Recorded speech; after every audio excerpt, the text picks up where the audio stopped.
Oh, that's odd. Okay.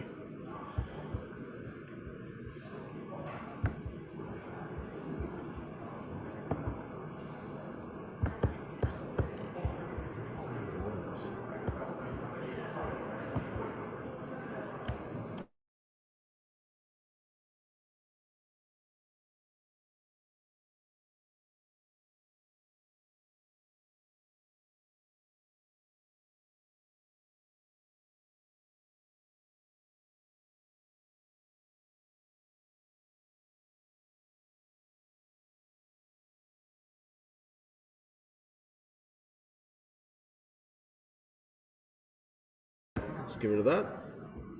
Okay. Mute.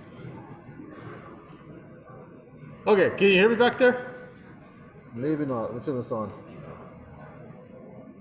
Now let me try a different mic. Is this microphone working or not really? All right, let me try a different one. Try the lectern one. Okay, how's that? Is that better? Can you hear me now? Yeah, I'll try to stay tethered.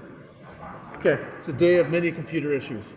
Okay, so what we're talking about, so we're talking about milestone 4. Is this the group of people who are ahead of the game of milestone 3? How is milestone 3 going? See some shaking of heads, some thumbs up. Okay, so this is the group that's doing well on it. So that's good. Wasn't too bad, hopefully. Okay, so that's great. We'll keep working on milestone 4 then. Okay, what we were talking about Monday is, okay, first, we can't solve the problem optimally.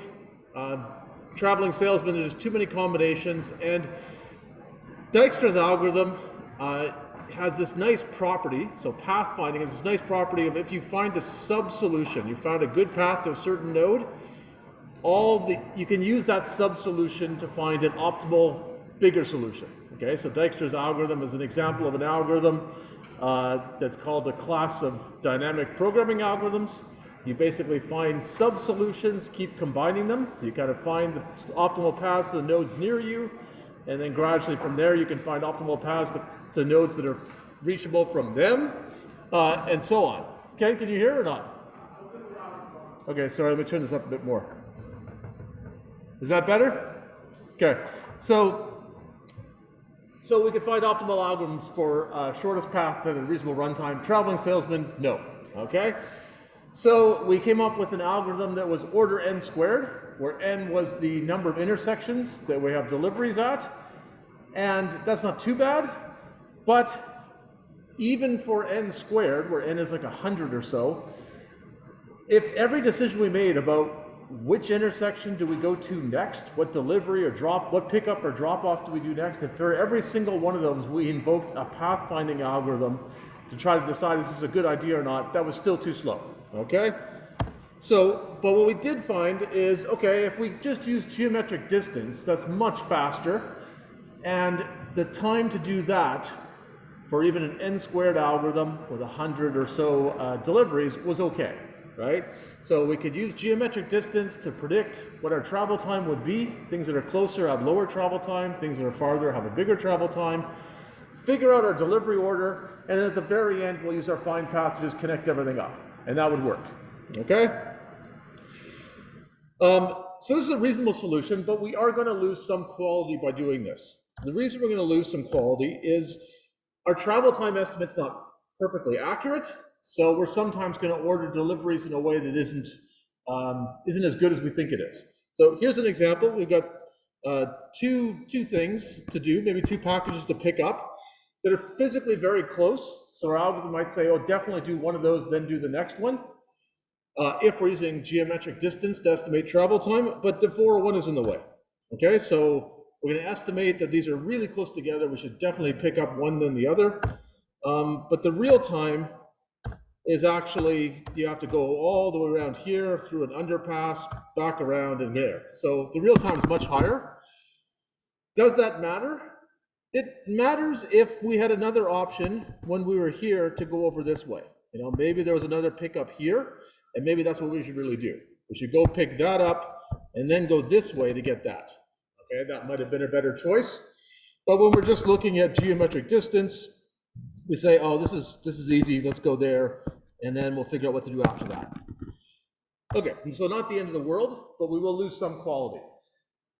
Any ideas? This is maybe a difficult question. Okay, so you can't just use your pathfinding algorithm for every single decision. At least not if we have n squared of those things to evaluate. That was too many. So we could use geometric distance, we'll lose some quality. Any idea of how we could have the best of both worlds? Maybe a tricky question. We'll see if anybody can think of it. So you can't use your existing pathfinding algorithm. It won't be fast enough for that problem. Could you adapt it? Could you change it so that you can get more information from every run of the pathfinding algorithm so that you actually could use it to figure out these travel times? Okay, so I don't know if that sparks any ideas or not, or it's still too vague. If it's too vague, I'm just keep going. All right, so how about this? What if we pre-computed all of the travel times we needed, and then we just looked them up during optimization? Okay, so we could put this in a matrix. We could basically, for every interesting intersection, so maybe it's a pickup or a drop off or something, I'm just gonna give it some index. So, and I'm gonna have that index go from 1 to k, and basically make a matrix where I have what is the travel time from intersection 1 to itself. That's not very useful, but I also have travel time from intersection 1 to all the other intersections, to intersection k. And I have the travel time from intersection k to all the other intersections too. That's what's in this last row. So I've got all the possibilities. The from intersection tells me which row to go in, the to intersection tells me which column to go in, and there will be an entry that gives me the travel time between those two intersections. Not for every intersection in the city, that would be way too big a matrix, but for every one of my interesting intersections. They're a pickup or a drop off or a depot. Okay, so if I had this matrix, I could look things up really quickly as I was trying to optimize. I was trying to see, is this a good delivery order or not? But how do I get this matrix? Okay, I could do a geometric distance, but that'll be fine, but that's not as accurate as I'd like. So how could I fill this in quickly? I could fill it in slowly using my pathfinding algorithm, right? Your current milestone 3 find path algorithm, you're gonna have to invoke it k squared times. Every single entry in here is find a path from one intersection to another, so I gotta do k squared invocations of it. We already calculated this, that's just, it's too many, okay? So let me just multiply this through. Well, let's just think about that. We got a pathfinding algorithm we already wrote. It knows how to go from one source to one destination. How big is k? Well, if n, the number of deliveries is 100, and we'll give you some problems that big and a few even bigger than that, then I have 2n pickups or drop-offs, so 2n interesting intersections, and I need to compute the travel time to all the other ones, so that's essentially n squared, right? It's about 40,000 calls. Okay, we also need to get the paths from the depots to the delivery locations. We want to use this technique. That's a few more calls. If we had 10 depots and 100 pickups, we got another 2,000 calls. And then we need at the end, we'd like to know what the delay, the time is from any drop off to any depot. And that's another, maybe we don't need the pickups to depots, so maybe it's just 1,000 calls, but it's a lot. Okay, so we add all that up, I'll get around 43,000 calls. If my find path is 0.1 seconds, it's way too slow. So for milestone 4, we're going to give you a CPU time budget of 50 seconds. So I can't use this. This is going to take me somewhere around 4,000 seconds. And there's no way you're optimizing your pathfinding algorithm to that point, making it 100 times faster. Okay, so that's not going to work. So we could just use geometric distance. But I guess the reason I'm telling you all this is to give an idea, maybe there's something smarter we could do. So let's look at Dijkstra's algorithm. And let's say I'm trying to fill in this matrix. Okay, so I actually have these red dots are now all interesting intersections to me. I don't just have one source and one dest. I'm actually trying to find paths between all these intersections so that I can quickly look up travel times as I'm optimizing. Okay, so if I use my naive approach, where I say, well, I'll just run my find path algorithm for every pair of these. Okay, so I've got 5 of them, so the number of pairs is going to be 20. I have to run it 20 times. So maybe I pick this as the first source intersection, and I want to find the travel time to one of these other ones, maybe this one. Okay, so I want to find that time. It's going to fill in one entry in my matrix. Let's look at what Dijkstra's algorithm does. Okay, so it starts expanding out. This wavefront's growing. It's finding all these paths to these nodes. Okay, we find that interesting intersection. We call our backtrace routine. We get the path, and we found the travel time. So now we know one of our entries. So if I use my previous pathfinding algorithm, I'm just going to now do another search. I'm going to say, fine, this is my source, and now this is my dest. Let's do it again. Is there anything smarter that I could do? So, yeah, another way to think of this, I'll give you one more hint. What do I know right now? Okay, so I'm going to go to C06. I see you buzzed in. Okay, let me turn on your microphone. Go ahead.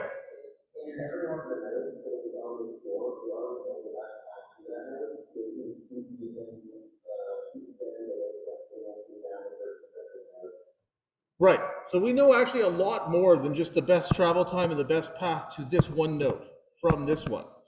It's exactly what you just said. We actually know the best travel time to every one of the nodes that are colored blue. So instead of just throwing all that work away and then restarting a search to go, well, what's the best travel time to that? Let's just keep going. Okay, we found one destination. Why don't we just keep expanding outwards, just keep putting stuff in our wavefront until we've hit all the destinations. So if we do that, okay, so that's what I just said. If we do that, we expand, but we don't stop when we hit the first destination. We invoke a backtrace routine, and we record what was the path and the travel time. We just keep going, okay? And as we hit every one of these, we basically invoke our same backtrace algorithm. We get a path, we get a travel time.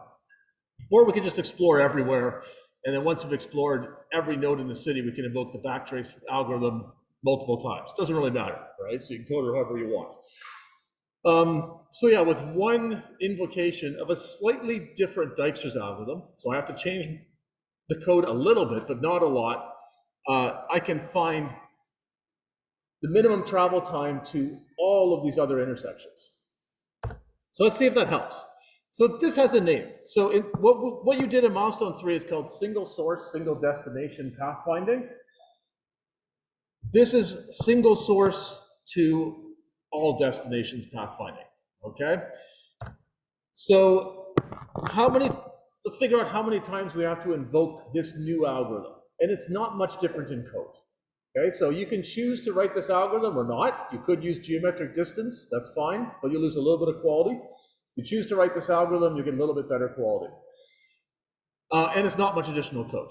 You almost have all the code for it already. Okay, so let's just check if it's going to be fast enough, though, before you go to the effort of writing that. So if we want to fill in that matrix that I showed you, we need to get the travel time from any delivery location to any other location. Okay, so we've got two n pickups and we've got n pickups and n drop-offs. We're going to basically make 200 calls to this algorithm. We've got 200 places that we might be interested in distances from. Okay, we also want to know about the depots. So we want to know from any depot to any one of these delivery locations. Okay, so we want to also start from the depots and see what's the travel time to all of our delivery locations so we can make good choices in starting depots. So that's another 10 calls. I only need 200 calls here because basically I'm just calling my algorithm once per start point. The number of places I'm at where I might want to know how long does it take me to get to other places. If I have 100 pickups and 100 drop-offs, there's only 200 of those. And there are also 10 depots, okay? So far I've got to invoke this algorithm 210 times. I actually also need to know from any delivery location what's the travel time to any depot so I can drop off my truck. I don't need any more calls for that. I'll just include the depot locations in my kind of list of interesting intersections. So when I do these searches, I'll get not only the travel times to my pickups and my drop-offs, but also my depots. Okay, so I basically just invoke once per location this new, better path search algorithm. So the total number of calls I need are 210 for a pretty big problem we're going to give you for M4.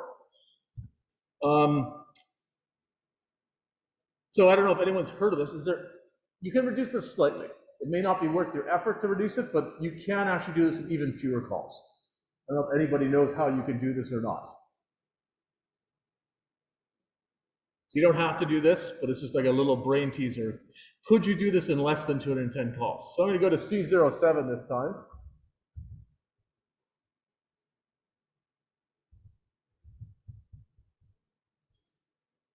Go ahead.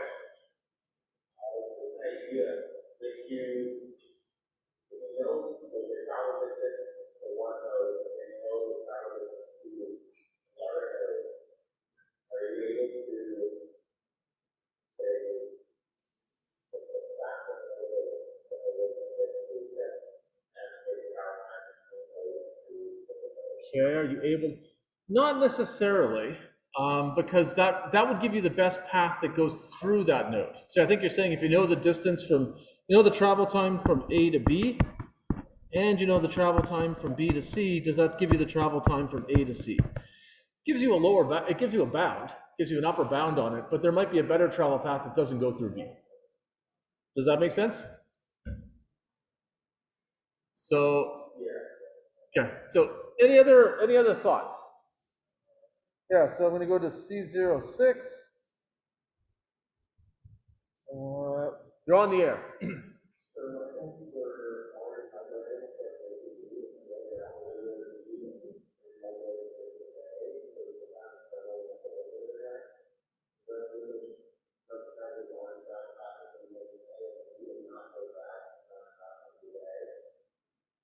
Okay, so you're saying, so I couldn't quite hear you, but are you saying, can you reverse from A to B that you now know the path from B to A as well? That would be true if you had no one-way streets. Okay, with one-way streets, you can't just assume that that matrix I showed you is symmetric. And you know, you can see this in your daily life actually. There can be like, it's really easy to go certain directions, like just drive down the block, and another one might require you to go all the way around in a circle. So, yes, this is kind of a tricky one. You can cut this a little bit, okay? So this any depot to any delivery location, you actually don't need to know the minimum travel time from any depot to any delivery location. You just need to know the minimum travel time from some depot to every delivery location, because you would never choose a depot that was further away. When you start your path, you'll always start at the depot that's closest to the first pickup or drop off you go to. And there's another variation of Dijkstra's algorithm. Again, a little bit more code. It's called multiple source. So instead of starting at one intersection, you say I can start at all 10 depots. And you start the path search algorithm at multiple spots. You run it till it covers everything. It's reached every node in the graph, and then you invoke your backtrace routine. And you invoke your backtrace routine from every single destination, and that will actually tell you which depot is closest to that destination and what the travel time is, which is actually all you need. Is it worth doing this? Because it's not much different. Probably not, unless you find it fun, right? It's actually not much more code, but it also is not going to save you much time, so it's not high value. So if you're kind of like, I only want to know what is worth my time in order to get a better result for milestone 4, you could just forget that last item, right? It's not much code, but it's not much gain, so don't worry about it. Okay, so let's check if this is fast enough. So to pre-compute all these paths, we've got k intersections. Okay, so basically all our pickups, all our drop-offs, all our depots, those are interesting intersections, so that's k. And I've been using n to mean number of pickups or drop-offs, so I'll now call the number of nodes in the graph, the number of intersections v. And basically what the code's going to look like is I'm going to go through all of these interesting intersections, and for each one of them I'm going to invoke my new pathfinding algorithm, multi-destination Dijkstra, for one of those start points. So multi-destination Dijkstra, I invoke it with a start point, and I didn't bother putting it in here, but I should probably pass it a vector of destinations so that I can get my results back. But basically, I only have to invoke it k times. Okay, so what do you think the total complexity of this is? So you need to think about, yeah, given what you know about Dijkstra's algorithm, so you've already mostly coded it, I think. What's the total complexity of this? It's going to involve some k's, it's going to involve some v's. See if anyone is brave enough to take a shot at this. So we're going to see if this complexity looks really high, and then we can plug in some times and see if it seems like it'll fit in that 50 seconds.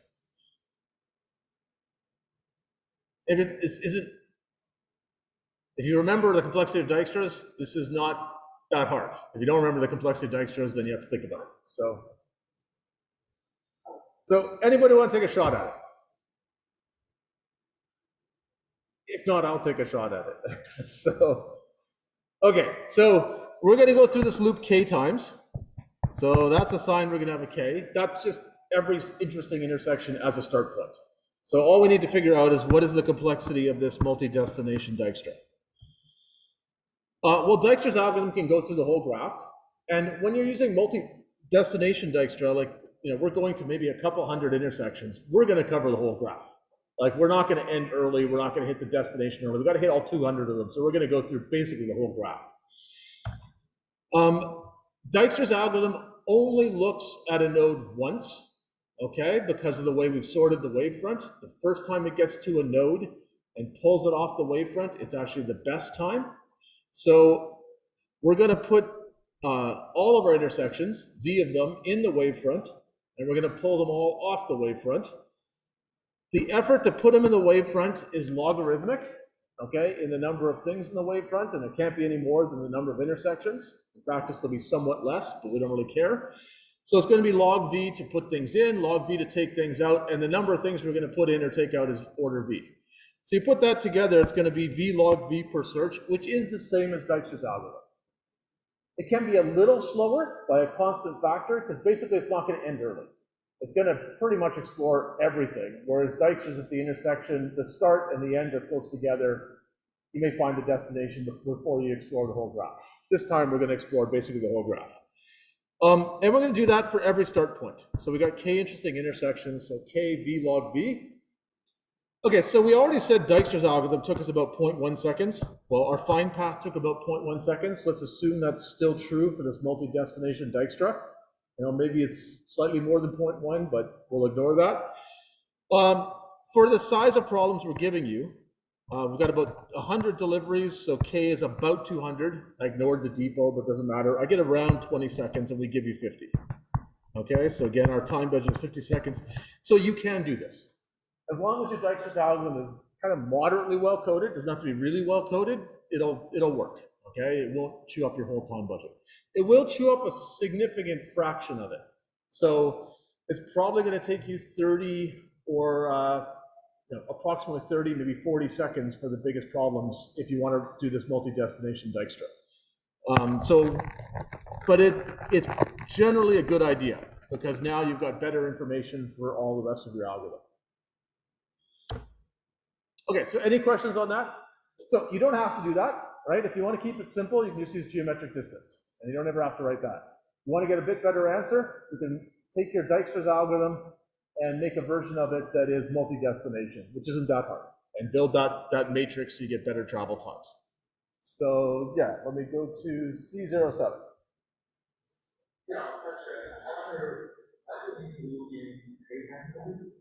Sorry, why would it be?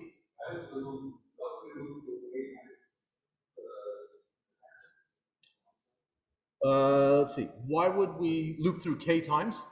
Oh, yeah, this is the number of start points. Okay, so k, I don't want to keep saying, like, basically the number of interesting intersections is 2n plus d. Okay, that's like the number of interesting intersections. We give you some depots, d of those, and we give you n pickups and n drop-offs. I don't want to write this over and over again, so I basically say k is equal to that. That's the number of interesting intersections. Those are your start points for your multi-destination Dijkstra.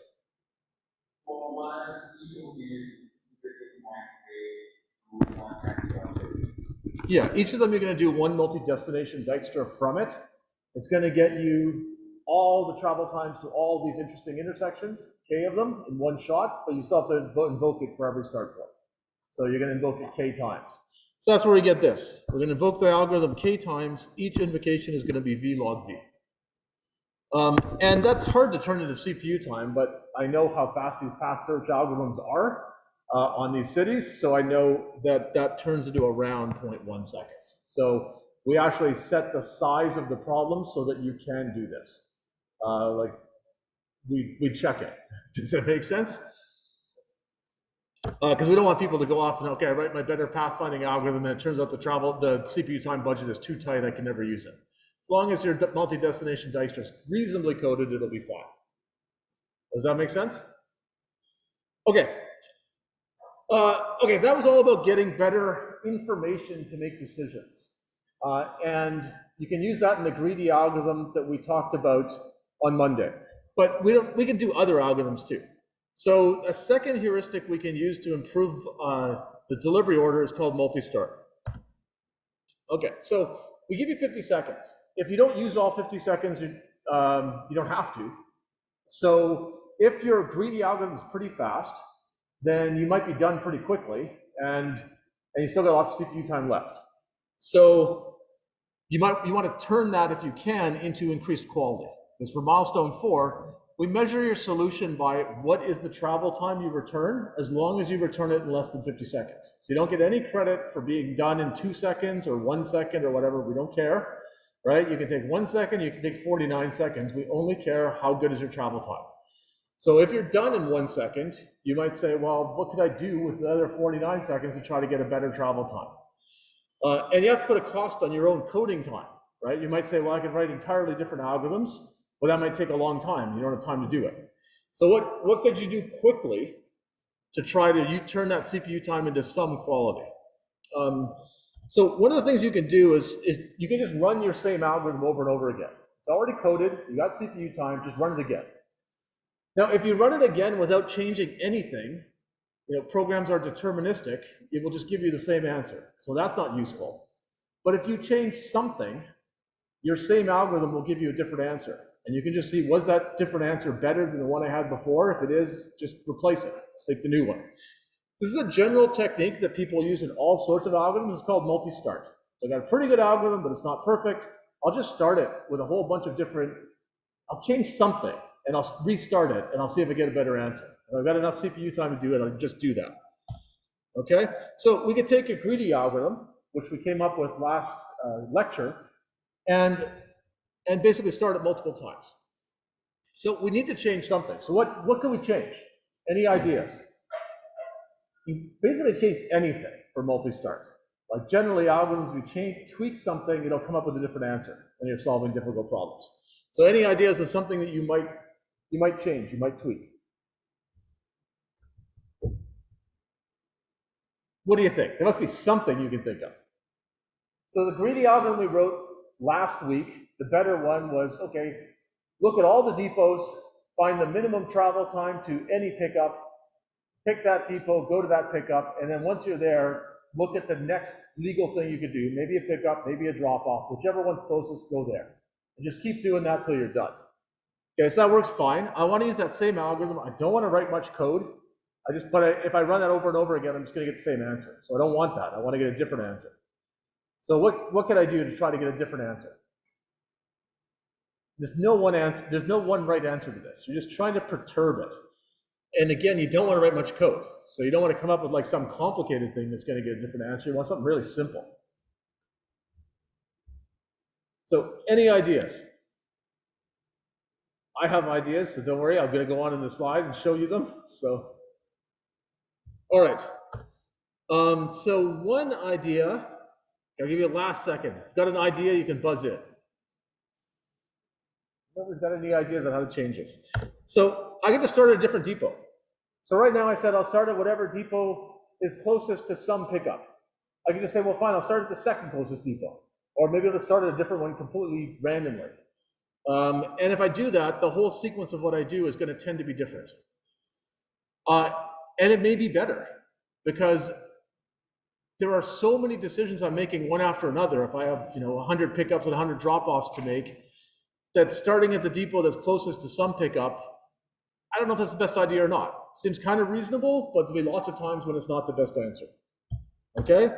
I could also do things like, okay, I already did the smallest travel time from a depot to a pickup. Well, now let's just do the second slowest, or second fastest. So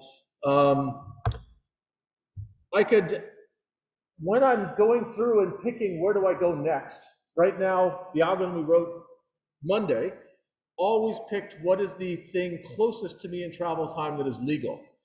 I could say, well, I'll do that 90% of the time, but 10% of the time, I'll go to the second best choice, just to mix it up. And you can generate random numbers in your program. So you can basically say, okay, here's a random number I generated between 1 and 10. If it's 0 through 9, I go to the closest thing, or 1 through 9, I go to the closest thing. 10, I go to the second closest. And you just keep running that random number generator, it'll keep giving you different answers. So if you run your algorithm over and over again, you will get different answers every time you run it. Okay, and there's lots more ideas like this. Like this idea of adding a little bit of randomness, you can pretty much do anywhere and you will get different answers. So go ahead, C06, you had a comment on that? Oh, you're just turning it off? Okay, so, and I think, C09, did you have a comment or not? Okay, I'm going to close it out then. Okay, so let's take that. This was our better greedy algorithm. And remember what it did. So it basically looked at all of these depots and it said which one's closest to some pickup. Okay, so we look at all of these 3 depots and we look at these 2 pickups and we go, what's the smallest travel time between any of them? And let's say we found it was this one. Okay, so our algorithm would start there. Then it goes to the next legal thing it could do, which is there. Drop off A. Next legal thing is go over here, pick up B. Next legal thing, drop off B. And then we'll drop off at the depot. So that's our answer. And you can see there's a fair amount of backtracking. So maybe it's not the best. Okay, so let's just run it again. So I'm going to run the algorithm again. I'm going to make a different starting choice.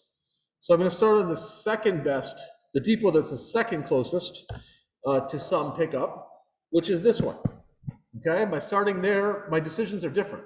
I go to this depot first, pick up B, then the next thing I could do that's closest, pick up A, then I drop off A, drop off B, and I'll end at this depot. It's actually a lot less backtracking. So my first decision seemed slightly worse, but it led me to a better solution because I wasn't really looking very far ahead. And once you have like 100 deliveries to make, it's really hard to look far ahead. Like it kind of is brain busting. So we'll just try a bunch of stuff.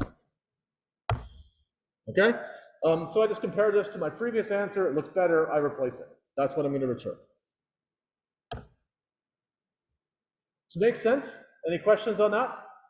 You can use this technique with any algorithm. So it's a good way to, without much coding, improve your result if you have CPU time left. Okay, next class of heuristics are iterative improvement. So far, our algorithm is greedy, and it's also what's called constructive. Constructive means we build it up a bit at a time, okay? And we never kind of reverse a decision. We decide we're going from this pickup to that drop off, we're done. We never look back, never change it. So when problems get complicated, often iteration is a very useful approach to take. So iteration means you go get a solution, okay? So maybe I use my greedy algorithm and I go get this solution. Whoops. Okay, so I've got a solution to this problem. And now I don't want to draw this on city maps forever, so I'm going to just abstract this by just kind of drawing it in space. But this is the same problem. So I start at this depot, I pick up D, I drop off D, etc. I eventually do my last drop off and I go to this depot. So that's my current solution that my greedy algorithm gave me. And I'm annotating the travel times on all of these edges. So these edges now just represent not street segments, they represent I'm going from this intersection all the way to that intersection. So they represent entire paths. And I can add up all these travel times and say, this took 81 seconds. So looks not bad. So iterative improvement, so multi-start just says, throw this away, try again, see if it's better. perfectly valid technique. Iterative improvement says, don't throw this away. A lot of this might be good information, but let's see if we can make a local change that makes it better. So what we're going to do is we could say, let's take two of these intersections and let's just swap the order. Okay?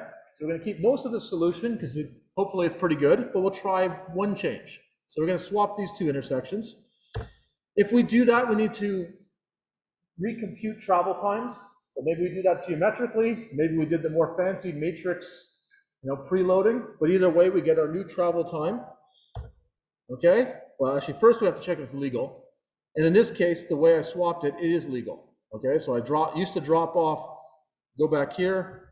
I used to drop off B, then drop off C. Now I do it in the opposite order. It's still legal. I picked up everything before I drop it off. Okay, so it is. I compute these new travel times. So look them up in my matrix. I've written them on here. And then I add it all up, and my new travel time is 72, which is better than what it used to be, 81. So in this example, it's good. And we'd actually say, fine, update the solution. Okay, so does that make sense?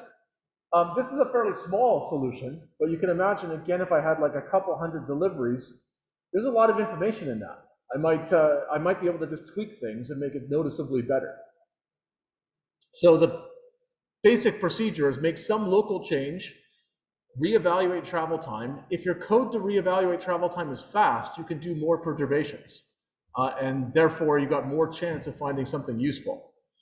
Only if it is good do you update your solution. Otherwise, you basically throw it away. Look, so the perturbation that I just showed you was to swap two intersections in your delivery order. And that might get stuck in what's called a local minimum. I'll show you pictures of that in a minute. But basically, it can change your solution some, but sometimes not enough to get to a better spot. So you can also look at a more powerful perturbation. So maybe if we made more radical changes, we could find a better solution. So a well-known good operation. So swapping two intersections is actually a perfectly reasonable thing to do. So I'm not saying that's bad. I'm just saying it's not the only thing you could do. For traveling salesmen, there's a well-known perturbation called two-opt. Okay, two-opt means like we're changing two edges. So what it does is essentially instead of just changing the order of two intersections we're going to go to, it basically chops up this long path, this long sequence of deliveries into three pieces and reconnects them. Okay, so it's not trying to swap intersections, it's essentially trying to reconnect pieces of this delivery order in a different way. So what two-opt does is it deletes two connections in this path. Okay, so let's see if I've got that animated. I'll show that again, because I didn't even see that. Okay, so you're watching carefully, you'll see, yeah, two edges disappeared. So this one and this one I just deleted. Okay, it's no longer a legal delivery order. It doesn't actually go through all the things that doesn't actually connect everything, so it's not legal. We have to reconnect it, okay? So we reconnect it in a different order. So I'm gonna reconnect from here to there, and from there to there. You can see when I do that, some of these arrows are kind of pointing in the wrong direction. Like here's where I started, I'm going along, and now I kind of can't get out of this intersection. So that doesn't make sense. So I have to do a little bit of fix up. I'm gonna have to reverse this arrow, okay? So I reverse the arrow, and that corresponds to reversing parts of the path. I'm taking a piece of my path and reversing the order in which I'm going through the intersections. And then we have this additional piece of the problem, these depots that aren't in kind of basic traveling salesmen. Those have to be at the end of our path and the start of our path. So I'm starting at a depot, but I'm not ending at a depot. So I got to fix that up. So this has to go over here because that's my new endpoint. Okay, so I'm going to fix up my end depot by putting it up over there. Oops. Okay, so now we fixed it up. So we disconnected the path, the delivery order, we reconnected the pieces, and we fixed it up. And the fix up isn't that hard, right? It's basically, you have to reconnect the pieces of path, you have to reverse the order in which you go through the intersections and a piece of it, and then you have to hook up the depots to the start and end. Okay, now we recalculate the travel time, and we'll update the solution if it's better. And I picked all these numbers, so I picked numbers where this particular solution is better. Okay, so the travel time now comes up to be 70, it used to be 71, so we'd update it. Okay, so does that make sense? There's kind of a trade-off here. So if you make really local perturbation operators, they may not be able to change things enough. Like they can improve things for a while, and then they kind of get stuck. Like there's no little change you can make that makes things better. If you make bigger perturbation operators, then, well, they can get unstuck. But on the other hand, they can be making such big changes that most of the changes they suggest are not a good idea. Okay, so there is a balance. Often it's good to have some of both. Okay, is there anything else that we have to do? So I showed you how to reconnect the path. For classic traveling salesmen, that's fine. For us, we have to also check the delivery order. So we have to make sure we're picking up packages before we're dropping them off, because otherwise it's not legal. So I showed you how to fix up the delivery order, but we still have to check, is it legal? So in traveling salesmen, it's well known, if you go look at the literature, 2-opt works very well. Okay, for this problem, which is related, we'll call it the traveling courier problem, it actually still works pretty well, but the legality constraints mean it's a bit trickier, and it's probably gets less gay. Some of the things it's going to propose will be illegal. And you can come up with your own perturbation operators as well. Okay, so these are kind of two interesting ones. This is where actually algorithms can get very clever. You have a clever perturbation operator that proposes intelligent changes that tend to be legal for this problem. That can actually be very beneficial. Okay, so let me show you a little bit more about escaping local minima. Okay, so a local minima is my perturbation operator can't make any improvements. No matter what it does, it's always worse. Okay, it's not the globally best solution. Like if I was allowed to change everything at once, there was a better solution. But if I just make little changes with this perturbation operator, every single one of them is worse. So let's say this is our current state. Okay, so here's my depot, here's my end depot, and I go through all these intersections. So this looks not bad, but you can see there's this, we kind of cross this big area twice. And that has relatively long travel time. So can we do any better? So let's first use our first simpler perturbation operator. We're just going to swap the order of 2 deliveries.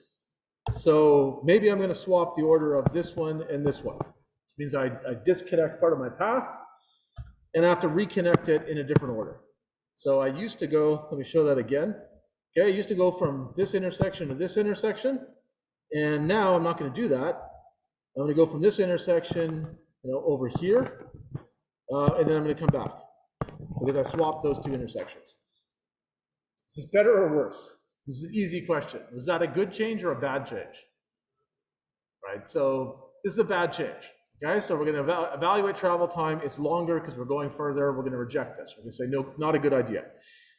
Okay, if you go through all of the possible swaps that you could do between intersections, you will find that none of them improve things. Okay, they all make things worse. So if your only perturbation operator is swapping 2 intersections, you will say, I'm done. Right? I haven't had a gain for a long time, or just run it till you run out of CPU time, but it'll never find an improvement.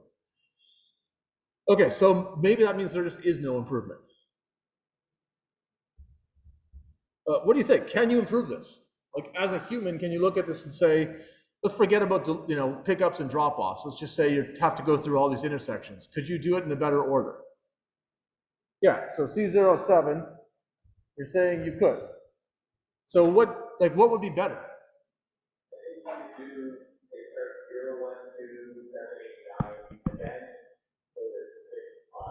Right, okay, so you're saying do like that. And then maybe end up on some depot here. So basically you cross this big gap once, not twice. Okay, so yeah, so you can look at it and you can, as a human, you can say, yeah, there's a better way to do it. Okay, but swapping 2 deliveries didn't get us there. Let's look at 2-opt. Okay, so say two-ops could try a whole bunch of different things. So the bunch of two-op perturbations that it would propose would not be useful. That's why you want your code to be fast, so you can try a lot of them. But one that's interesting is we delete these two problematic ones. This is something even you could do in your perturbation operator. You could prefer to, if you don't have time to look at all the perturbations, you could say, well, let's look at perturbations that tend to involve long paths, like long driving, because maybe those are bad ones. Okay, so we delete those two. We have to reconnect in a different order. Otherwise, we're just going back where we were before. So I'm going to reconnect these three pieces. So I could reconnect them this way. I go from 2 over to 6, and then from 3 over to 7. And to make that work, I have to reverse the order that I go through these things in. Okay? But I do that, and again, if I ignore pickups must come before drop-offs, it's all perfectly legal. But it's worse. Okay, so I check travel time, I'm going to throw that away. But if I deleted the same two edges and connected them in a different way, so I did exactly what you said. I connect this piece to that piece. I connect from here to here. I reverse that path. I fix up my depots. This is actually better. Okay, so I get a better answer. So my more powerful perturbation operator actually has more options. So it's probably going to take me longer to run it through all the perturbations. So maybe I can only try some of them, but it actually found me a better solution. Yeah, so both of these operators are useful. And as I said, you can also come up with variations on them or your own operators that can be even more powerful for this problem. But that's where a lot of cleverness comes in. If you're thinking, I don't know what that better operator is, don't worry about it. You don't have to find one. For milestone 4, you basically are seeing how far you can get versus our reference solutions, and then if you really want to compete, you can see if you're one of the top 4 in the class to get bonus marks. Okay, so you don't have to come up with like your own clever perturbation operator to do pretty well. If you want to be one of the top 4 students in the class, well, then you probably will find that somebody's going to come up with pretty clever stuff. So I'm going to end there for today. I've been drawing this just drawing you pictures of the solution. Another important thing is how do we represent the solution? Like what does this actually turn into in code? And we'll talk about that on Monday. And I'm also going to post milestone 4 shortly and a poll on what you guys want as the due date. That's all for today. Thanks, everybody.